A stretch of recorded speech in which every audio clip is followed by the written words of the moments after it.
HBO's The Last of Us adaptation continues to be the talk of the town. It has its creative differences from the game, but so far, it's still loyal to the lore. But more important than that, The Last of Us Episode 3 is even sadder than you think. And here's why. All of us are still reeling from the death of Tess, and with Joel and Ellie back on the road, we think we're back on track for all the zombie action. In addition to learning more about the cordyceps illness and how it spread,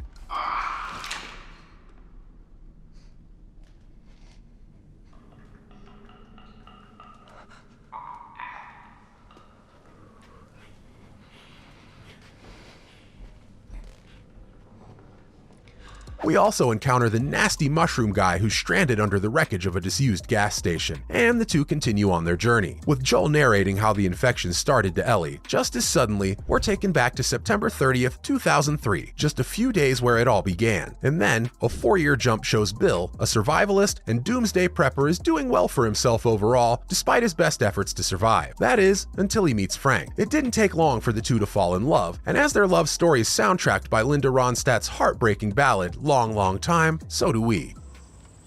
Are you armed?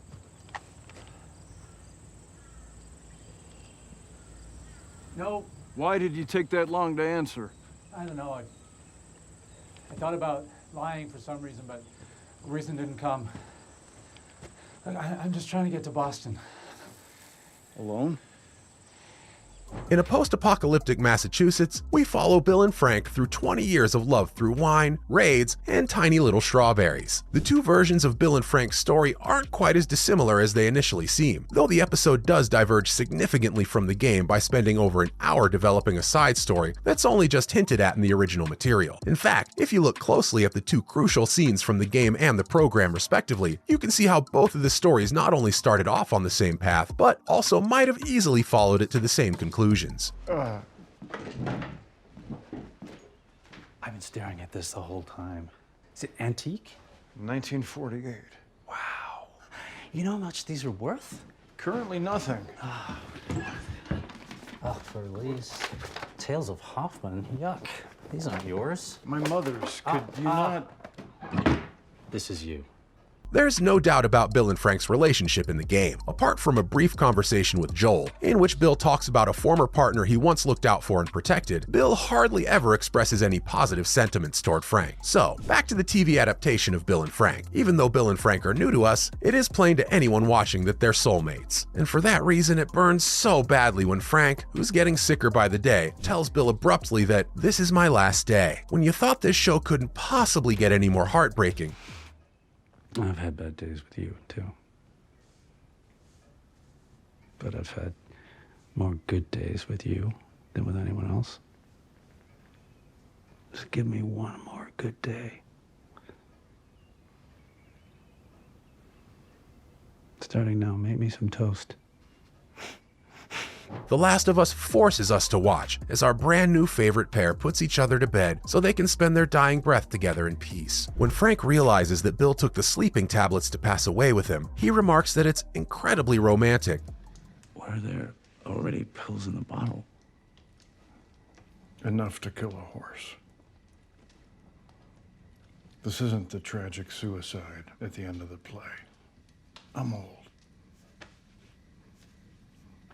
I'm satisfied.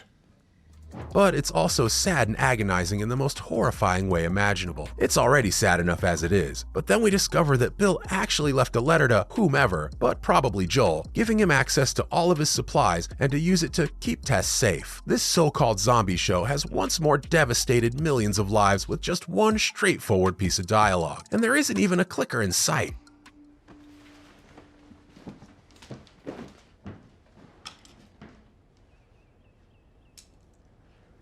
So they're dead? Mm-hmm.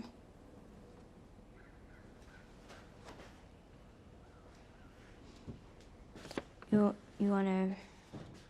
Now, this episode ended with Joel and Ellie in Bill's car driving to the sunset with the windows down, their window. But the last shot is actually a window shot from Bill and Frank's room, with a soft wind blowing the curtains aside. This shot very purposefully avoids revealing what happened to Bill and Frank while avoiding the typical gory inclinations of the genre. We don't need to see their bodies because we already know they're dead, and the flowers that have withered while Frank has been gone show that time has passed since their passing. This is extremely heartbreaking for more reasons than simply the narrative itself, though. It's not simply that Bill and Frank got the love story in the television show that the video game so cruelly withheld from them, or even that their own wedding would never have been recognized by the state they lived in because same-sex unions weren't permitted in Massachusetts until 2004. No, the window itself is what makes this so beautiful and tragic, and all those other things. Director Peter Hoare explained to Inverse that he believed it was crucial to include this shot because he didn't want to let go of Bill and Frank's story after the episode aired. Hoare claimed that he was unable to find another way to spend one final second with Bill and Frank.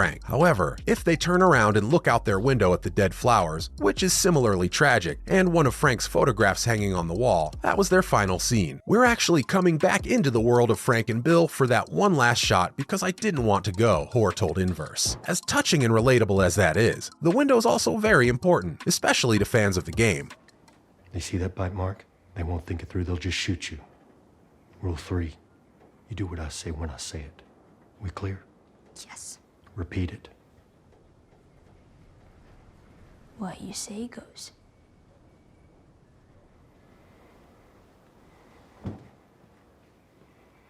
Now's a good time to point out that the main loading screen for The Last of Us is in fact an open window, much like the one in Bill and Frank's bedroom, in case you haven't played the original one since 2013, or at all. Ellie's switchblade appears on the sill after you win the game, but the window itself remains unchanged, and the stillness is crucial. The image has always had a certain melancholy about it that can appear at odds with the game itself and the horrors that are present in it. Craig Mazin, the co-creator of the series, explains why in a recent interview with Deadline. Like many others, Mazin's a big fan of the game. He particularly enjoyed The Last of Us's opening screen because of how serene it felt, despite the fact that the world and what happens to the characters aren't peaceful. For Mazin, this window image seemed like a good place for them to go. It gives an opportunity to show both the theme of that window being an epitome of peace in the world, as well as the idea of this permanent love that's always going to be there in Bill and Frank's home. True serenity was difficult for Bill and Frank, especially in their world, and we're not just talking about the fungal apocalypse. Even before then, it was evidently difficult for them to live as gay men in the early 2000s. The fact that they created a safe haven for each other in the midst of all this misery is so special to watch, because as we already noted, same-sex marriage wasn't even an option for them back then, and it almost makes our tear ducts hurt to think that they've found peace with one another even now in death. So yeah, The Last of Us Episode 3 managed to outdo the heartbreak we just bore witness to last week with Tess's death. The episode's undoubtedly the greatest of the series so far, and will be rightfully lauded as a significant shift from the game that improved the plot. And that's before you get to the greater overarching themes, like the possibility that Joel's attitude and his relationship with Ellie were influenced by Bill's good change. The fact that all the puzzle pieces were in place for the series' story to more closely match the game's version of events and vice versa is still really interesting, with a lot more in store. This has been today's video about why The Last of Us Episode 3 is much sadder than we might think.